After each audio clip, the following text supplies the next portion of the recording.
হচ্ছে রাস্তা, গাড়ি জাস্ট চলতে শুরু করেছে 3:30-টের সময়। তোমরা দেখতেই পাচ্ছ রাস্তার কি ট্রাফিক। ওইদিকে দেখো,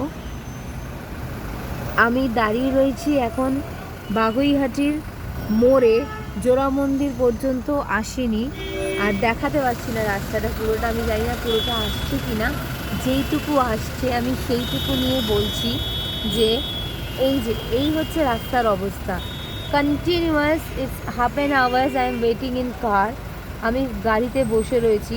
ওদিকে প্রচুর রাস্তা বন্ধ হয়ে গেছে, Tala bridge, Kashipur bridge, what ever অনেক রাস্তা বন্ধ হয়ে গেছে। শ্যামবাজার বন্ধ, আর যে কারে একটা ধুন্ধুমার কাণ্ড বাঁধলো কিছুক্ষণ আগে। হঠাৎ করে কিছু লোকজন এসে সব কিছু ভাঙতে শুরু করলো। সেটা কারা? তারা কি প্রতিবাদীদের কেউ না? এই প্রতিবাদ মিছিলটা ছিল শুধুমাত্র উই ওয়ান্ট জাস্টিস বলে হাঁটার মিছিল, একটা সবাই একত্রিত হওয়ার মিছিল। সেখানে কিন্তু কোনো নার্সিংহোম, কোনো হসপিটাল সেখানে কিন্তু গিয়ে হুজ্জুতি করার কথা ছিল না এবং হয়নি। তাহলে তারা কারা করলো, সেটাও একটা প্রশ্ন তুলে দিচ্ছে। তো এই সমস্ত প্রশ্ন মিলিয়েই আজকের আমি বলবো যে এই গর্জনটা খুব দরকার ছিল। বৃষ্টির মধ্যে মানুষ যেভাবে দাঁড়িয়ে গর্জে উঠেছে, তাতে বোঝা গেছে মানুষ কতটা ক্ষিপ্ত। এবং ওই নারকীয় অত্যাচার, একটা মানে পশুকেও অপমান করা হয় পাশবিক অত্যাচার বললে, যে ঘটনা মেয়েটির সঙ্গে ঘটেছে, এই রেপ অ্যান্ড মার্ডার কেসে প্রত্যেকে ধরে ধরে বদল করা হোক আইন, প্রত্যেককে ধরে ধরে শাস্তি দেওয়া হোক, তবে যদি আমাদের কিছু উন্নতি হয়, তবে যদি কিছু হয়। আমি খুব খুব খুব রেগেই বলছি কথাগুলো।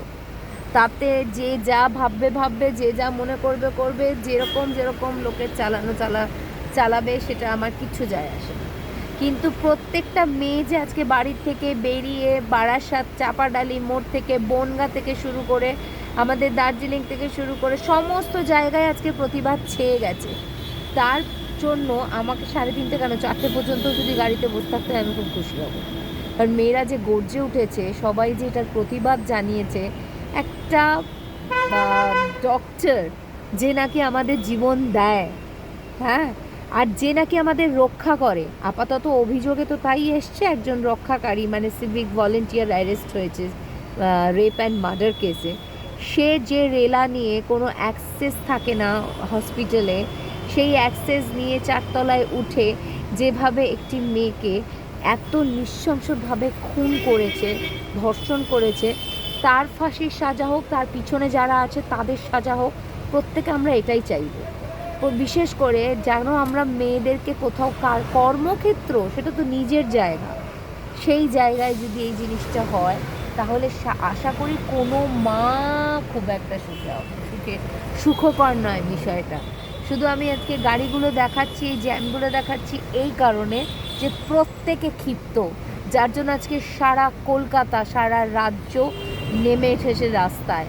এবং তার সঙ্গে প্রত্যেকটা, আমি এরকমও শুনলাম 40 বছরের এক মহিলা কোলে বাচ্চা নিয়ে, হাতে 2টো বাচ্চা নিয়ে মিছিলে হাঁটতে বেরিয়েছে। কি না, একটা মোমবাতি জ্বালিয়েছে, একটা টর্চ নিয়েছে, হাঁটতে বেরিয়েছে। তার মানে প্রতিবাদ তার মধ্যেও জেগে উঠেছে, গর্জে উঠেছে। এই গর্জনটা বজায় রাখতে হবে। এটার জন্যই আজকের ব্লগটা আমি করলাম। খুব অল্প সময় এই পুরো জায়গাটা জ্যাম। এখানে কতটা দেখাতে পাচ্ছি জানি না, দেখো এইদিকেও সব গাড়িগুলো দাঁড়িয়ে রয়েছে। আর কিছুক্ষণ পরে ভোরও হয়ে যাবে, বোধহয় গাড়িতেই কাটাতে হবে। এই দৃশ্যটা আমাদের সবচেয়ে দুঃখের বিষয়, এটা 15 আগস্টের আগের দিনের দৃশ্য। আমাদের দেশ স্বাধীন নিয়ে যতটা আমরা আনন্দ উপভোগ করি, 78তম দেশ স্বাধীন হচ্ছে, আমরা 78তম দেশ স্বাধীন হচ্ছিল, কিন্তু মাঝের এই ঘটনাটা সমস্ত আনন্দ ভেস্তে দিয়েছে। তো সঙ্গে থাকো, আরও ডিটেলসে এই সমস্ত খবর নিয়ে কথা বলবো তোমাদের সঙ্গে। কিভাবে প্রোটেক্ট করবে সব কিছু নিশ্চয়ই তোমাদের সঙ্গে শেয়ার করব। আজকের মতন ব্লগ এখানেই শেষ করছি। Good night.